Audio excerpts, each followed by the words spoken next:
Hello दोस्तों, कैसे हो आप सब। मैं उम्मीद करता हूँ आप सब अच्छे होंगे। दोस्तों, बिटकॉइन और क्रिप्टो करेंसी से 2025 के अंदर हमें बहुत उम्मीद थी और मुझे पर्सनली बताऊं आज भी उम्मीद है, क्योंकि ये 2025 शुरुआत हुई है, ख़त्म नहीं हुआ है।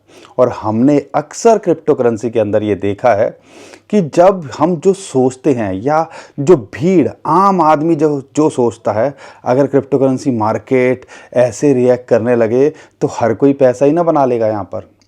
और आपको क्या लग रहा है, ये जो ऊपर लोग बैठे हुए हैं जिनको हम वेल्स कहते हैं, मैन्युपुलेटर्स कहते हैं, इंस्टीट्यूशंस कहते हैं, क्या उनको ये बात नहीं पता होगी?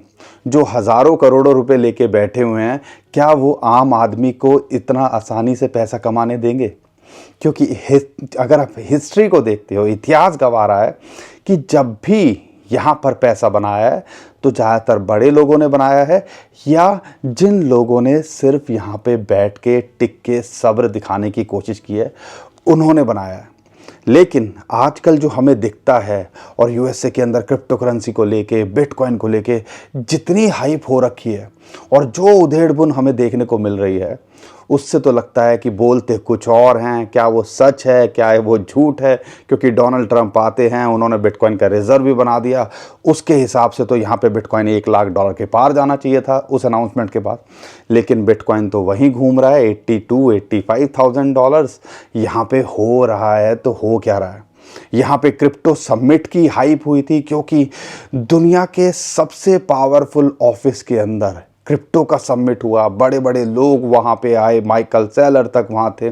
लेकिन उसके बाद में क्रिप्टो करेंसी ऑल्ट कॉइन्स का कुछ खास भला हुआ नहीं। और वो जो हम बोल रहे थे कि टैक्स एग्जम्प्ट कर सकते हैं, या जो आप क्रिप्टो करेंसी पे कमाओगे उस पर कोई टैक्स नहीं लगेगा, ऐसी भी कोई अनाउंसमेंट नहीं हुई। तो ये शगुफे छोड़ते क्यों हैं? इन्होंने ये बातें की क्यों, जब इनमें से उनको कुछ खास करना नहीं था? तो आप कह लीजिए सिर्फ दिखा के खुश करने की यहाँ पे बात की जा रही है। अंदर से क्या असली में ये सारी बातें खोखली हैं, या एक्चुअल में ये कुछ करेंगे या कुछ करना चाहते हैं, या सिर्फ अपना और अपने साथियों का पैसा बनाना चाहते हैं? ये सब हमारे मन के अंदर अब सवाल निकल के आने लगे हैं। मुझे एक स्टोरी याद आ रही है, चलो मैं आपको सुनाता हूँ वो स्टोरी, और आपको एक आइडिया लगेगा क्या हमारे साथ ऐसा ही तो कुछ नहीं हो रहा। एक राजा था, और एक राजा के पास में एक संगीतकार गया, एक गायक गया, और यहाँ पे संगीतकार ने बहुत अच्छे से जो है, या गायक ने बहुत अच्छे से गाना सुनाया, और राजा खुश।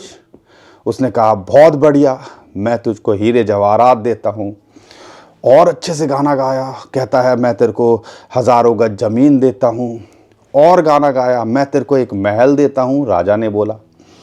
अब जो है गायक खुश, वो घर गया, अपने बीवी बच्चों से बोला, अरे आज तो राजा जी जो है हमसे बहुत खुश हो गए हैं और हमें ये देने को बोला है। अब यहाँ पर एक दिन बीत गया, 2 दिन बीत गए, एक हफ्ता बीत गया, लेकिन वो गायक वो कह रहा है यार मुझे तो कुछ खास मिला नहीं। तो उसकी वाइफ ने बोला कि जाओ राजा के पास में जाओ और ये बोलो, सर आपने तो ये सारी बातें बोली थी देने के लिए। तो जो गायक है वो राजा के पास गया और राजा से बोला, महाराज मैं वही गायक हूँ जिसको आपने बोला था कि हीरे जवाहरात दे देंगे, यहाँ पर घर मकान दे देंगे, महल दे देंगे, लेकिन मुझे अभी तक तो कुछ नहीं मिला। तो महाराज जो राजा था वो ज़ोर ज़ोर के हंसा, और फिर उसने पूछा, महाराज आप हंस क्यों रहे हो? तो राजा ने बोला, तू मेरे कानों को खुशी दे रहा था, मैं तेरे कानों को खुशी दे रहा था। मतलब तू मुझे गाना सुना रहा था, मुझे आनंद आ रहा था। जब मैंने तेरे को ये सारी बातें बोली तो तुझे आनंद आया, तो हिसाब बराबर हो गया ना। यहाँ पे हीरे जवाहरात प्रॉपर्टी कहाँ से आ गई? तो क्या ये राजा जो है ट्रम्प, क्या हमारे साथ ऐसे ही कर रहे हैं क्या? हम इतनी हाइप बना रहे हैं, लगातार उनके कहने पे बाइंग कर रहे हैं, वो भी खुश हो रहे हैं और वो भी हमारी बढ़ चढ़ के बातें बोल रहे हैं, लेकिन घूम फिर के एक्चुअल में ग्राउंड पे कुछ हो नहीं रहा है। ये कहने का मतलब क्या है, आप इसको समझने की कोशिश कीजिएगा, क्योंकि थोड़ा टफ है सिचुएशन। लेकिन ये ऐसा नहीं है कि ये पहली बार हो रही है। बेयर मार्केट और बुल मार्केट के चेहरे हमने अक्सर जो है चेंज होते देखे हैं। जैसे बुल मार्केट के कई बार चेहरे होते हैं, अभी बिटकॉइन ETF की हाई बनी थी, बिटकॉइन 15,000 $20,000 से $1,00,000 पार कर गया। ऐसे ही यहाँ पे पहले भी हुआ था, ग्रे स्केल बाइंग कर रहा था, इलॉन मस्क का बहुत इंपॉर्टेंट रोल था, हाइप बनाई मीम कॉइन के अंदर, तो 2020-21 का एक बुल रन देखा। उससे पहले बिटकॉइन के फ्यूचर्स की बात करते थे, जब वो लॉन्च हुए थे एक बहुत बड़ी बात थी 2016-17 के अंदर, तो वो हुआ तो हमने एक नई बुल रन देखा। ऐसे बेयर मार्केट भी होता है, कोरोना भी आया, उस US जो है रशिया यूक्रेन का भी हुआ, लेकिन यहाँ पर कोई ऐसी न्यूज़ तो नहीं है जिसकी वजह से हम ये बोलें कि यार बुल रन ख़त्म हो गया या बुल रन आएगा ही नहीं, इस बार मार्केट सिर्फ क्रैश करेगी। ये सब आपके मन के अंदर सवाल हैं और ये सारी सवालों के जवाब मैं देने की यहाँ कोशिश करूँगा। लेकिन मैंने एक बात रियलाइज़ करी है, जब फियर एंड ग्रीड इंडेक्स को देखता हूँ और इस टाइम पे लगता है जब लोग सब डरे बैठे हुए हैं और यहाँ पे अब होपलेस हो चुके हैं। एक होता है कि यार चलो मार्केट नीचे गिरी है, रिकवर कर जाएगी, वो समझ में आता है। लेकिन जो पक्का बंदा जो होता है, जो बहुत जो है शिद्दत से किसी चीज़ को होल्ड करता है, जब उसका कॉन्फिडेंस डगमगाने लगे ना, तो फिर होती है दिक्कत और फिर यहाँ पे वो भी अपना माल बेचता है। और यहाँ पे जो डेटा निकल के आ रहा है, पिछले 1-1.5 साल के अंदर ज़्यादातर जिन्होंने बिटकॉइन यहाँ होल्ड किए थे, उन्होंने सबसे ज़्यादा यहाँ सेलिंग करी, यानी कि वो अब साफ़ कर रहे हैं मार्केट यहाँ पे। लेकिन ओवरऑल जो चीज़ें हैं वो आपको यहाँ समझ में आनी चाहिए, क्योंकि USA के अंदर जो चीज़ चल रही है ना, हमें सिर्फ ये ऊपर से दिख रही है। आप इसको एक आइसबर्ग की तरह समझ सकते हो। टॉप हमें दिख रहा है, लेकिन बॉटम के अंदर जो काम चल रहा है ना, उसको हम समझ कर भी, हमें दिख भी रहा है, लेकिन हम अंदाज़ा नहीं लगा पा रहे ये कितनी बड़ी चीज़ हो सकती है। अब वो क्यों, उसको समझिएगा। अगर मैं यहाँ पे बात करता हूँ कि जो बिटकॉइन का ETF लॉन्च हुए, उसने एक हाइप बनाई, अच्छा खासा पैसा भी आया, लेकिन जब वो लॉन्च हुए थे उसके बाद क्या हुआ था, उसके बाद लोगों को ये लगने लगा कि यार जो होना था हो चुका है। लेकिन उस टाइम पे मार्केट थोड़ी ऊपर नीचे भी हुई थी, लॉन्च होने के बाद में भी क्रैश हुआ था, और उसके बाद स्लोली स्टेडली जब जो न्यूज़ को भुनाने वाले लोग थे वो साइड हो गए, आपको पता है क्या धुआं उतरा, और बिटकॉइन ETF वहाँ लगातार बाइंग कर रहे थे और उन्होंने $1,00,000 तक पहुँचा दिया। एक ये उनका काम हो गया। लेकिन ये जो न्यूज़ थी कि US से बिटकॉइन का रिज़र्व बनाएगा, ये एक बहुत बड़ी न्यूज़ है। और यहाँ पे इसके भरोसे भी, या डोनाल्ड ट्रंप के भरोसे भी, अभी जो नवंबर-दिसंबर से मार्केट पंप करनी शुरू करी थी, उसके ऊपर भी तो कई लोग ऐसे होंगे ना जो शॉर्ट टर्म में देख रहे होंगे, और उन्होंने भाई न्यूज़ आई और बाय द रूमर और सेल द न्यूज़ करके, जो होता है यूजुअली, उन्होंने बेच दिया। लेकिन यहाँ पे USA ने या क्या एक गलती करी है, या उन्होंने बहुत स्ट्रेटेजिकली ये किया है कि यार हम रिज़र्व के बारे में अभी बात तो करेंगे, लेकिन हम अपना मनी छाप कर, डॉलर छाप कर, या हमारे जो रिसोर्सेज हैं उसमें से नहीं देंगे, मतलब हम लोगों का जो टैक्स से पैसा आता है उससे बिटकॉइन नहीं खरीदेंगे। तो भैया जब आप खरीदोगे नहीं तो इसका क्या मतलब, क्या कैसे वो 10 लाख बिटकॉइन आप बनाने की कोशिश करोगे, या कैसे 10 लाख बिटकॉइन आप अपने रिजर्व में लेके आओगे, एक ये सवाल निकल के आता है। यहाँ पे स्टैंडर्ड चार्टर्ड ने एक सजेशन दी है कि आप गोल्ड को कन्वर्ट कर सकते हो और यहाँ पे कुछ इसका एसेट बना सकते हो। अब यहाँ पे एक और बात निकल के आने लगी, क्या एक्चुअल में USA के पास गोल्ड है, क्योंकि सबके अपने अपने तर्क हैं, सब अपनी अपनी बातें कर रहे हैं। मैं एक पैनल के ऊपर बैठा हुआ था और वहाँ पे डिस्कशन चल रहा था कि भैया फोर्ट नॉक्स, जिसमें सबसे ज़्यादा कहते हैं कि उनके पास वो गोल्ड की होल्डिंग है, जो उनका रिज़र्व है वहाँ वो रखते हैं, वहाँ वो खाली पड़ा हुआ है। और भैया डोनाल्ड ट्रंप जो है उसके बारे में इसका ऑडिट कराएंगे, ऑडिट कराने के बाद में यहाँ पे निकल के आएगा कि भैया वहाँ कुछ नहीं है, तो कहीं ना कहीं एकदम से इमीडिएट अगर उनको कोई ऑल्टरनेटिव चाहिए, बैकअप के लिए चाहिए, तो यहाँ पे उनको बिटकॉइन खरीदना पड़ेगा और उसको एक जो गोल्ड की तरह प्रोजेक्ट करना पड़ेगा। क्या ये पॉसिबल है? और क्या US से इतना बड़ा रिस्क ले सकता है कि अगर उनके पास गोल्ड नहीं भी है तो क्या वो पूरी दुनिया के अंदर जो डॉलर की रिज़र्व हैं, डॉलर का जो दबदबा है, क्या उसको कॉम्प्रोमाइज़ करेगा? क्या ऐसी बात वो कर सकता है? क्योंकि अल्टीमेटली आज कहते हैं गोल्ड से बैक नहीं है, लेकिन उसके डॉलर पे कितना इम्पैक्ट पड़ेगा अगर ऐसी बात सच निकल के आई। और डोनाल्ड ट्रंप आज ये बात बोल रहे हैं। आप ये क्यों भूल रहे हो कि वो पहले भी यहाँ पर 4 साल पहले प्रेसिडेंट थे। उन 4 साल में क्या वो सो रहे थे? उन्हें तब नहीं पता होगा? तो यहाँ पे कहने की बात है कि कई लोग कहते हैं कि वाइट हाउस तक वो जो है उनका फोर्ट नॉक्स का सुरंग जाती है, सब पहले वाले जो है प्रेसिडेंट ने सब निकाल लिया है, सब खाली कर दिया है। और कोई कोई कहता है कहीं और सुरंग जा रही है, चुपके से वो वहाँ से निकाल लेते हैं, लोगों को लगता है कुछ हुआ नहीं। क्या जो दुनिया का सबसे पावरफुल देश है वो इतना बड़ा रिस्क ले सकता है कि ये सब चीज़ें स्टेक पे ला सके? क्यों? क्योंकि मैं ये बात क्यों बता रहा हूँ उसको आगे समझाऊंगा। क्योंकि यूएसए के ऊपर हर कोई आज नज़र गाड़े बैठा हुआ है कि वो एक गलती करे और हम यहाँ पर उसको दबोच लें या उसको गिरा दें।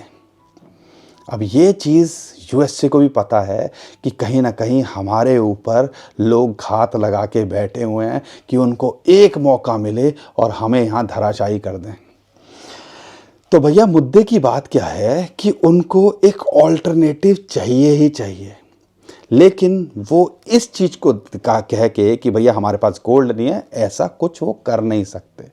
लेकिन यहाँ पर उन्होंने बिटकॉइन को एक डिजिटल गोल्ड, और वाइट हाउस का कल रात का ट्वीट है, और यहाँ पे वो बोलते हैं हमने फाइनली बिटकॉइन का रिज़र्व बना दिया है और सुपर पावर यहाँ बनाने जा रहे हैं जो है यूएसए को बिटकॉइन और क्रिप्टो करेंसी के अंदर। डिजिटल गोल्ड बोल रहे हैं वो अपने एग्जीक्यूटिव ऑर्डर के अंदर जो उन्होंने वहाँ मेंशन किया है बिटकॉइन को। तो कहीं ना कहीं आपको ये समझना पड़ेगा कि गोल्ड की तरह वो इसको एज अ रिज़र्व लाएंगे, लेकिन वो जो तरीके हैं वो थोड़े अलग होंगे। थोड़े अलग क्यों होंगे उसको समझने की कोशिश कीजिएगा।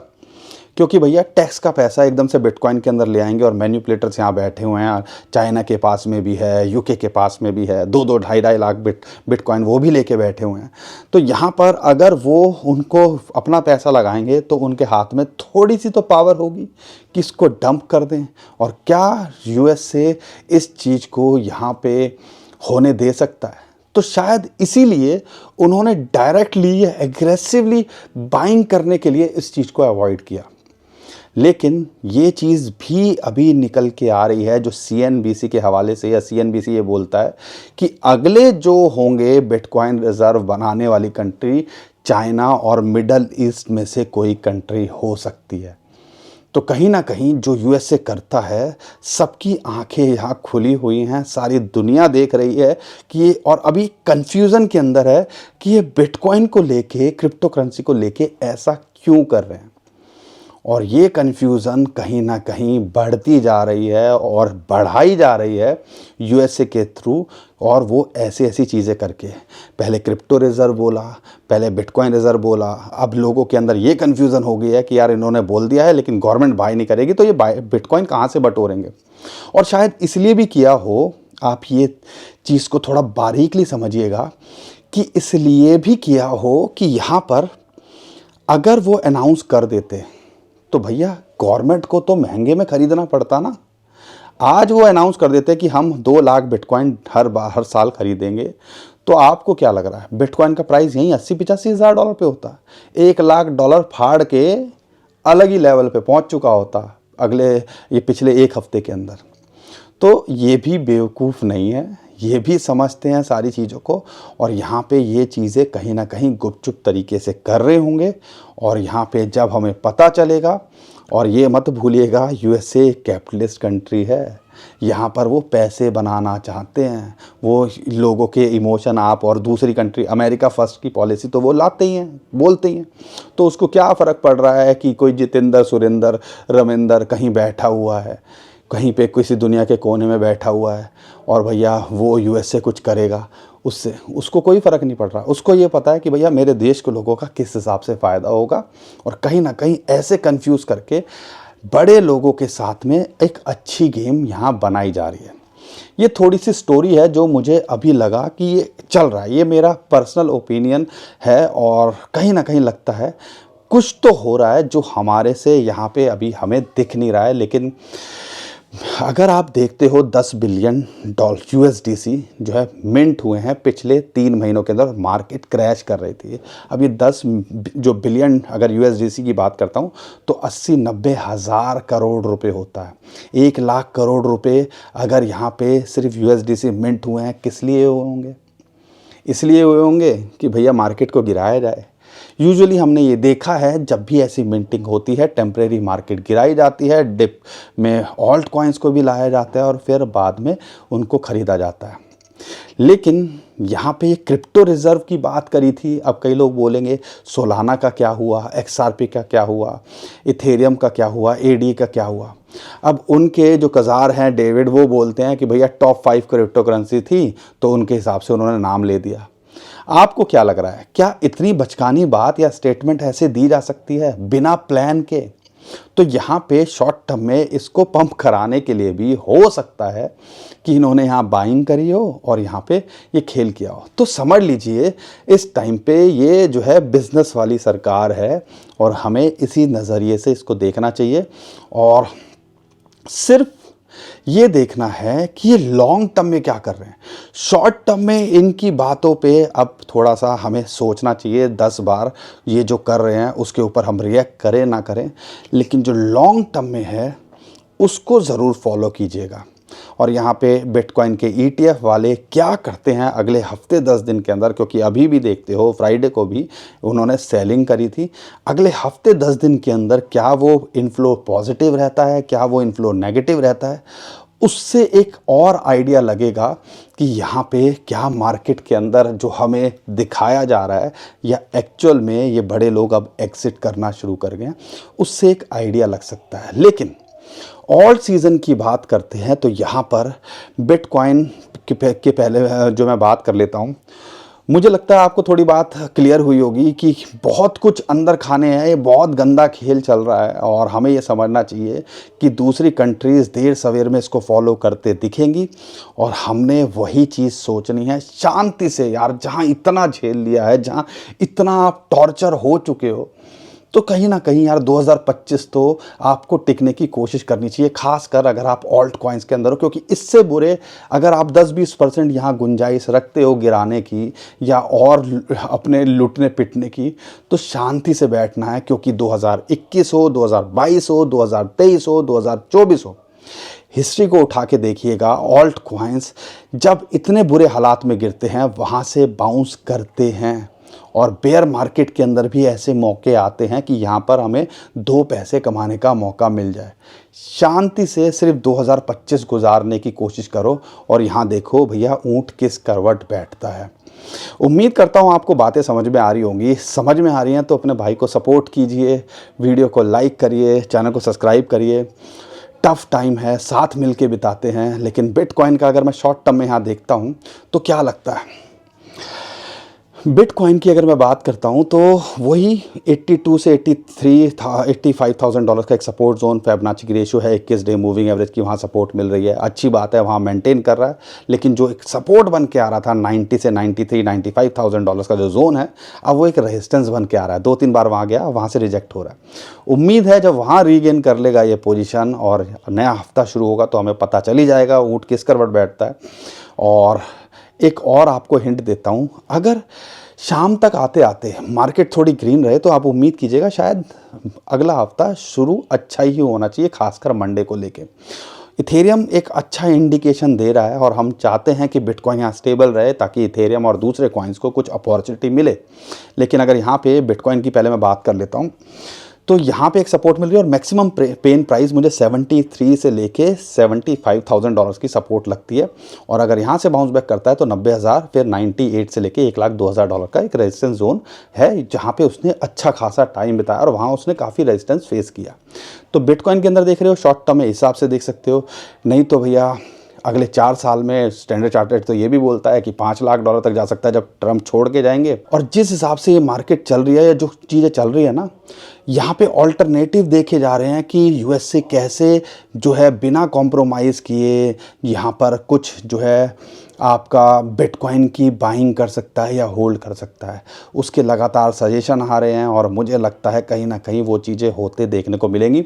और ये हफ्ता जो आने वाला है, यहाँ पे भी अगर ल्यूमिस की बात करते हैं, जो सेनेटर हैं, वो कहती हैं कि एक बड़ी अनाउंसमेंट, या डेविड जो हैं वो एक बड़ी अनाउंसमेंट यहाँ और निकल के आने वाली है। अब वो क्या होगी, क्रिप्टो को लेके होगी, वो भी देखना बड़ा दिलचस्प रहेगा। लेकिन इन्होंने मन बना के रखा हुआ है। शॉर्ट टर्म में हम ज़्यादा कुछ इनकी चीज़ों पे रिएक्ट नहीं कर रहे हैं, लेकिन लॉन्ग टर्म में इन सारी चीज़ों का इम्पैक्ट पड़ेगा। सिक्योरिटी एक्सचेंज कमीशन लगातार कंपनियों को छोड़े जा रहा है, क्लियर करे जा रहा है। आप समझिए कहीं ना कहीं बहुत कुछ चीज़ें चल रही हैं, सिर्फ हमें यहाँ टाइम देने की ज़रूरत है।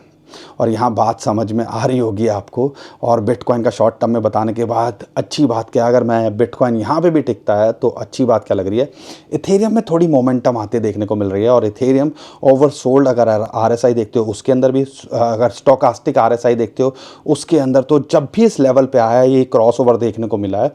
तो यहाँ पे हमने मार्केट को पंप करते देखा है इथेरियम के साथ में जो दूसरे ऑल्ट कॉइन्स हैं। और पार्ट टू ऑल सीज़न भी यही कहता है कि पहले बिटकॉइन भागता है, फिर थोड़ा शांत होता है, फिर इथेरियम और दूसरे कॉइन भागते हैं। तो ये अब शायद आने वाले टाइम के अंदर भागते दिखें। थोड़ा गेम, थोड़ा खेल को समझने की कोशिश करनी है। और पोर्टफोलियो को देख के हम बेसुध हुए पड़े हैं, लेकिन बेसुध होने से कुछ नहीं होने वाला। सिर्फ टिकना है और शांति यहाँ बना के रखनी है। अब यहाँ पे दूसरे कॉइन्स की बात करता हूँ। इथेरियम $2100। और क्या लोगे यार, इस लेवल पे कहाँ मिलता है इथेरियम? अगर यहाँ से गिर भी जाएगा तो इसका पेन प्राइस $1700 और फिर $1400 है। लेकिन यहाँ से अगर इसका नए रेजिस्टेंस फेस जो कर रहा है अभी $2300 से $2400, अगर उसको पार करता है तो ये $3000 तक शॉर्ट टू मिड टर्म में जाता देखने को मिल सकता है। और इसके इकोसिस्टम के कॉइन भी आपको अच्छा करते देखने को मिल सकते हैं। और 2-3 कॉइन पे अगर नज़र बना के रखो, खासकर नियर प्रोटोकॉल, वो उसके अंदर एक मोमेंटम सी लग रही है और $3 के नीचे मिल रहा है, एक अच्छी अपॉर्चुनिटी है। एप्टॉस कहीं ना कहीं जो है रेजिस्टेंस दिखा रहा है। और यहाँ पे अगर आपको $6 के नीचे मिल रहा है, एक अच्छी अपॉर्चुनिटी वो भी यहाँ पे आपको देता है। बाकी बहुत कुछ चल रहा है, चीज़ों को समझने की कोशिश करो। यहाँ पे ये टाइम गुजारना बड़ा मुश्किल है। और कई लोग तो मजाक में कहने लगे हैं, सर हमारे पास तो पॉपकॉर्न के पैसे भी नहीं रहे हैं, तमाशा कहाँ से देखें। भैया तमाशा तो मार्केट बना रही है, देखना भी है, शांति भी रखनी है, जो है समझदारी दिखानी है। 5 से 10% का एक्सपोजर है पोर्टफोलियो का, तो आप वैसे ही टेंशन में नहीं होंगे। लेकिन मुझे पता है मेरे जो भाई बहन हैं, हमारा कितना भी कह लें ये तो मानेंगे नहीं। और वो क्या है, ऑल इन, सारा का सारा, जैसे कि किसी कैसीनो उसमें बैठे हो, भैया यहाँ तो हम खेल रहे हैं। अरे खेल नहीं है, ये एक फाइनेंशियल टूल की तरह लीजिएगा। और यहाँ समझदारी दिखानी है। अगर चेहरे पे शिकन नहीं लानी है, परेशान नहीं करना है फैमिली को, तो ये थोड़ी छोटी छोटी बातें हैं जो समझनी पड़ेंगी। शॉर्ट टर्म को शॉर्ट टर्म के हिसाब से, लॉन्ग टर्म को लॉन्ग टर्म के हिसाब से। और यहाँ पे 5, 10, 20% ज़्यादा एक्सपोजर नहीं होना चाहिए, ताकि ऐसा टाइम आए तो अगले बगले ना झांकें। और यहाँ पे थोड़ा सा हमारे पास कुछ हो जिसको हम यहाँ जो है डाइवर्ट कर सकें, या डिप में बाइंग की बात कर सकें। बाकी आप सब समझदार हैं, लेकिन अपने फाइनेंशियल एडवाइज़र से ज़रूर पूछिएगा कुछ भी करने से पहले, और अपनी रिसर्च करना बिल्कुल मत भूलिएगा। उम्मीद करता हूँ आपको ये सारी चीज़ें समझ में आई होंगी। और अगर समझ में आई हैं तो अपने भाई को सपोर्ट कीजिए, वीडियो को लाइक, चैनल को सब्सक्राइब कीजिए, ट्विटर टेलीग्राम पे हमें फॉलो कर लीजिए और हमारे चैनल को सब्सक्राइब कर लीजिए। नीचे डिस्क्रिप्शन में हमने लिंक दिया हुआ है ट्विटर टेलीग्राम का, वहाँ से हमें आप फॉलो भी कर सकते हो। बहुत सारे स्कैमर हमारे नाम से स्कैम करने की कोशिश कर रहे हैं, उससे भी आप बच पाओगे। अभी के लिए विदा लेता हूँ। खुश रहिए, मुस्कुराते रहिए, कमाते रहिए। आपका दोस्त पंकज। थैंक यू, नमस्कार, धन्यवाद।